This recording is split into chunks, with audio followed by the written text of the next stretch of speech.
Hi, my name is Megha Shah. I'm a medical oncologist and I work with Hunterdon Hematology Oncology.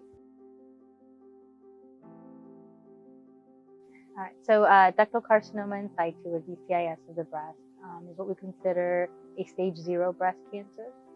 It occurs in about 20% of all breast cancers. With that said, though, it's sort of a controversy in terms of whether or not it's really cancerous or not. A lot of times, oncologists think of it as a precancerous lesion, only because it doesn't actually invade into the normal breast tissues in the breast itself. And if it doesn't invade into the normal breast tissues, there's really no chance for it to metastasize or spread to other parts of the body, which is generally what we think of as a cancer. DCIS generally is pretty much something that's found on screening mammograms in about 85% of patients.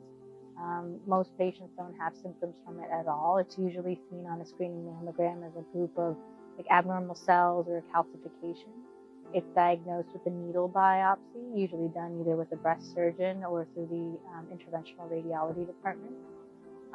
One of the things that we really look at, or a pathologist will look at once the biopsy is done, is to see what grade of DCIS it is. So you can have what we call low grade, intermediate grade, or high grade, and that sort of plays into the way we treat it. We also look at something called hormone receptors, specifically for estrogen and progesterone, because if you have hormone receptors on those DCIS cells, it tells us that that's the way that the cancer cells or those DCIS cells really grew. So, the way we treat DCIS really is sort of two parts to it. One is locally what we do for the breast itself, which is mostly surgery. Generally speaking, for most women, we do a lumpectomy, which means we just take that abnormal part of the breast out, that tissue out. Usually when you have a lumpectomy, we also generally recommend radiation along with it, just to make sure that if there's anything microscopic that is there, it's taken care of. The other way to treat it surgically is to do something called a mastectomy, where you take the whole breast out. If you do that, you generally don't need radiation. The other part of it is what we call systemic therapy, which is what my role is. So when I mentioned that the pathologist looks at the hormone receptors on the cells for estrogen and receptor, again, those are important because if those are positive, we often put you on something called a hormone blocker or hormone blocker therapy. One of the main drugs we use is something called Tamoxifen. You hear about it quite often. It's been around for like 50 years now. The idea of it is to block those receptors on cells that right now maybe not be DCIS or breast cancer, but down the road, if they got enough of an energy source, they could become that. So the idea is to really prevent that from happening. Most women, or even it can happen in men as well, but it's usually in women, do very well with DCIS. It's very curative and treatable. The recurrence rates, or when it comes back, is really in about 10% of patients. So people do, again, very extremely well with it in general.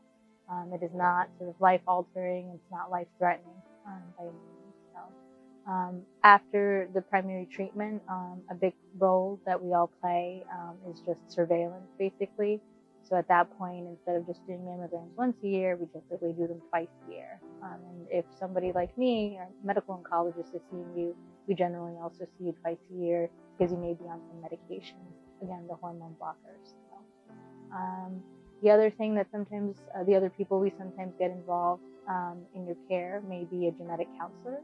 So a lot of times DCIS may be something that runs in family, or breast cancer runs in family. So certainly we recommend seeing the genetic counselor, but it's not for everybody. So definitely it's a breast condition, you could call it, or a breast, if you want to call it, stage 0 breast cancer.